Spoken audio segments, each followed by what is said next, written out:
What if I told you the two most sinister figures of the 20th century never really died? Not in the way that matters. Their bodies are gone, yes. One by his own hand in a Berlin bunker, the other by a stroke in his dacha. But what they built, the systems they engineered, the psychological wounds they inflicted, the very templates of power they authored, these did not rot in the ground. They escaped like digital ghosts. They seeped into the bedrock of our modern world. We live in a house they helped design, walking through rooms shaped by their nightmares, often without even flicking on the light. This isn't just history. This is a true crime scene where the victims number in the tens of millions, and the perpetrators are still whispering from the grave, shaping your politics, your news feed, and your fears. This is the story of how Hitler and Stalin are still shaping our world today. We are accustomed to thinking of the Second World War and the Cold War as chapters, closed and done. We study them, make films about them, and place them safely in the past. But true evil on such a colossal scale is not so easily contained. It creates aftershocks that ripple through generations. It invents tools of control so effective that future tyrants cannot help but pick them up. It draws borders in blood that still bleed today. The ghosts of Hitler and Stalin are not specters that haunt old castles. They are embedded in our algorithms, our geopolitical strategies, and our deepest societal anxieties. Let's begin with the architect of the abyss, Adolf Hitler. His most horrifying legacy, the Holocaust, created a permanent rupture in human consciousness.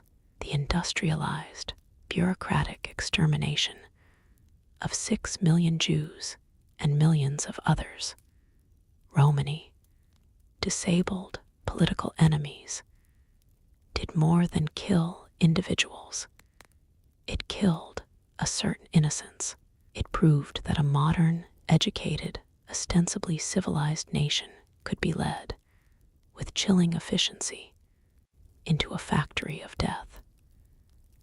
This event birthed our modern concept of universal human rights and the phrase, "never again." It led directly to the Genocide Convention, the establishment of Israel as a Jewish state, a geopolitical flashpoint to this day, and the very foundation of international courts, our global reflex to identify and condemn atrocities, from Rwanda to Bosnia to Darfur, stems directly from the collective trauma of failing to stop Hitler soon enough. But Hitler's ghost is more insidious than our commemorations. Look at the playbook of modern white supremacist and neo-Nazi movements. They are not original. They are plagiarists. The obsessive focus on racial purity, the scapegoating of minorities and immigrants as pollutants, the use of conspiracy theories, like the protocols of the Elders of Zion, a favorite of the Nazis, now morphed into QAnon-esque global cabal fantasies. The aesthetic of symbols, coded language, and violent rhetoric. It's all a grim, digitized remix of the Nazi soundtrack. The Great Replacement Theory, parroted by terrorists from Christchurch to El Paso, is just Lebensraum and racial theory repackaged for the 21st century. Hitler demonstrated the terrifying power of the big lie. repeated endlessly. Today, social media algorithms, indifferent to truth, have become the perfect megaphone for new generations of demagogues, amplifying divisive lies at a speed and scale Hitler could only dream of in his radio age. His ghost also haunts our security state. The total surveillance of the Gestapo and the SS, the use of informants, the meticulous record-keeping to categorize and track populations. This was the dark precursor to the modern surveillance debate. The question Edward Snowden forced us to ask: how much security is too much? At what cost to liberty? Was first answered in the bleakest terms in Nazi Germany. Our fear of the tyrannical potential of data collection is, in part, Hitler's legacy. Now, let's turn to the other colossus, Joseph Stalin. If Hitler was the avatar of racial madness, Stalin was the master of the system as a god. His ghost is less in the fringe movements and more in the very architecture of power. The Soviet state he perfected was a monumental machine of paranoia, control, and ideological enforcement. And its blueprint is still in use. The most obvious haunt is in the remaining authoritarian regimes that explicitly or implicitly follow the Stalinist model.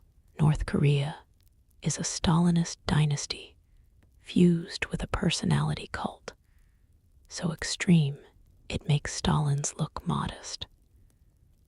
China's one-party state, with its massive internal security apparatus, Byagia system, reborn as high-tech social credit, its use of re-education camps, and its ruthless suppression of dissent, operates on principles Stalin would recognize and admire: the subordination of the individual to the state, the control of history, and the primacy of party power above all. But Stalin's ghost walks in more subtle ways. He pioneered the weaponization of history and information on a grand scale. Photos were doctored, enemies airbrushed from existence, archives purged. The past was not fixed. It was a narrative tool to serve the present power. Is this not the era of fake news, of deepfakes, of alternative facts? While our context is different, the principle that truth is malleable and can be mass manufactured for political control is pure Stalinism. The term gaslighting, so prevalent in modern discourse, finds one of its most potent origins in the Soviet practice of forcing people to deny their own reality and memory. He also perfected the politics of fear and the purge. The Great Terror of 1936-38 was a self-cannibalizing frenzy where the state devoured its own. It created a society where trust was obliterated, where anyone could be an informer, where the safest thing to do was to retreat into private life and parrot the official line. This cultural legacy of deep-seated political cynicism and distrust of institutions still permeates post-Soviet societies. It's a social scar that shapes politics from Russia to Eastern Europe, a default skepticism toward any official narrative, a survival mechanism etched into the national psyche. And here, in the middle of our investigation into these historical ghosts, I need to pause and ask you, the real detectives on this case, where are you watching this from? The shadows cast by these two men touch every continent. So do me a favor, hit that like button if you're seeing these echoes in the world around you. Subscribe to join our community of truth seekers, where we unravel history's darkest threads every week. And most importantly, drop a comment below. Tell me where you're watching from, what country, what city, and what time it is for you right now. Are you in the late night silence where these thoughts feel heaviest, or in the clear light of day? Your perspective is a crucial piece of this puzzle. Let's see how far and wide this network of history's haunted stretches is.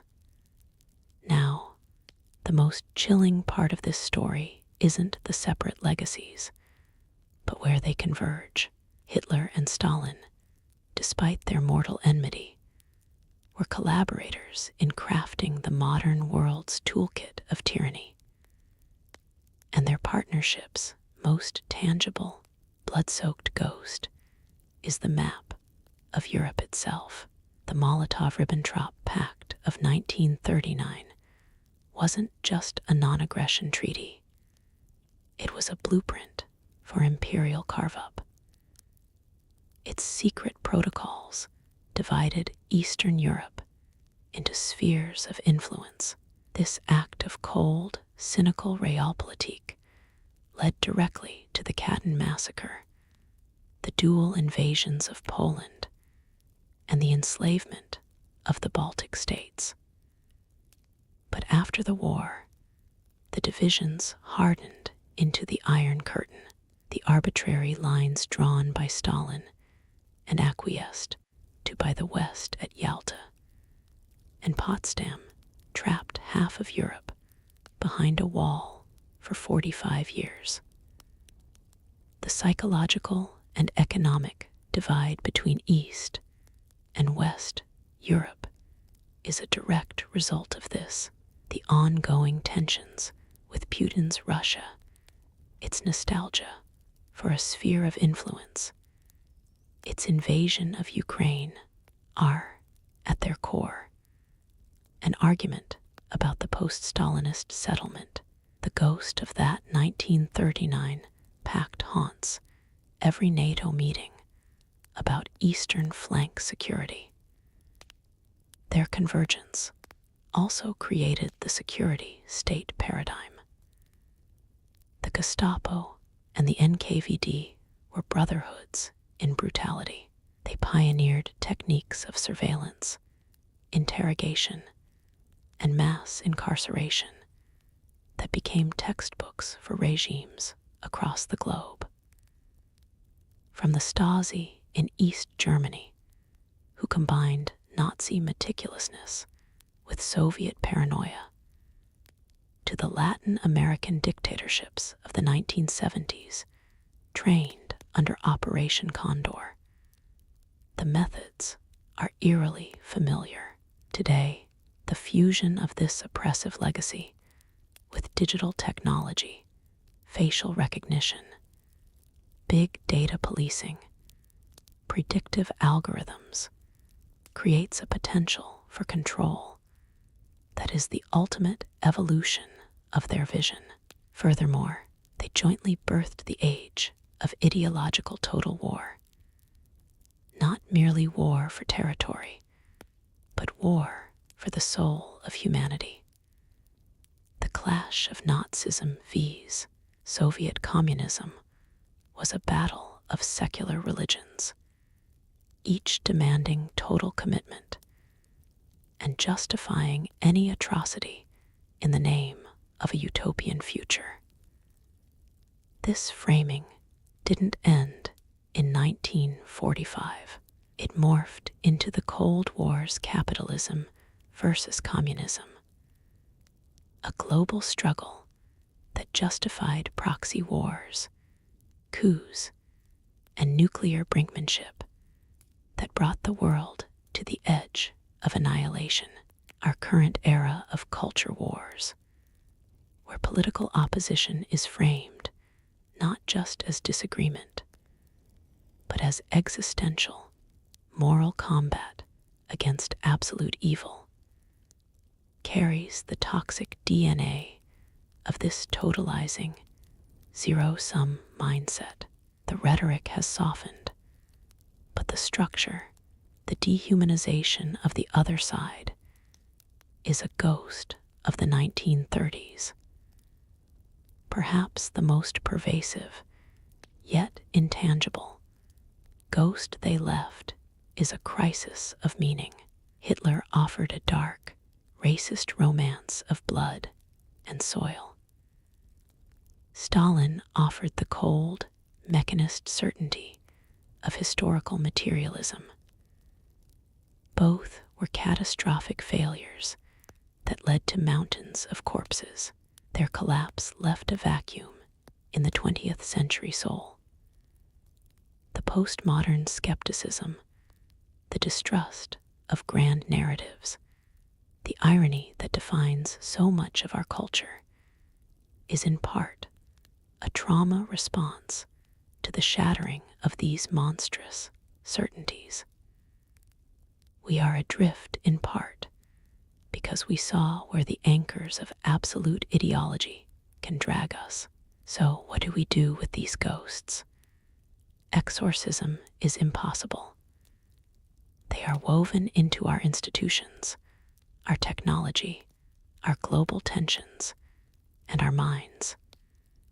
The only antidote is relentless, vigilant memory, not the memory of statues and stale ceremonies, but the active, critical memory that recognizes the patterns. When we see a minority group systematically scapegoated with dehumanizing language, we must hear the ghost of Hitler. When we see history being rewritten for political convenience, or truth declared a relative notion, we must see the ghost of Stalin. When we see the tools of security offered in exchange for liberty, we must hear the footsteps of both. Their greatest lesson is that the descent into atrocity is not a sudden plunge. It is a slope greased by fear, economic anxiety, national humiliation, and the slow, incremental acceptance of the unacceptable. It is the bureaucrat following orders, the journalist printing the party line, the neighbor looking away. The ghosts are most powerful when we forget they are there, when we mistake their whispers for our own thoughts. The crime scene is still active. The evidence is in our headlines, our social media feeds, and our voting booths. We are not just the audience for this history. We are the inheritors, and we are the next witnesses. The question is, will we recognize the fingerprints of the past on the crises of the present? Or will we let the ghosts write our future? The light against these long shadows starts with awareness. Stay curious, stay skeptical, and never, ever stop looking.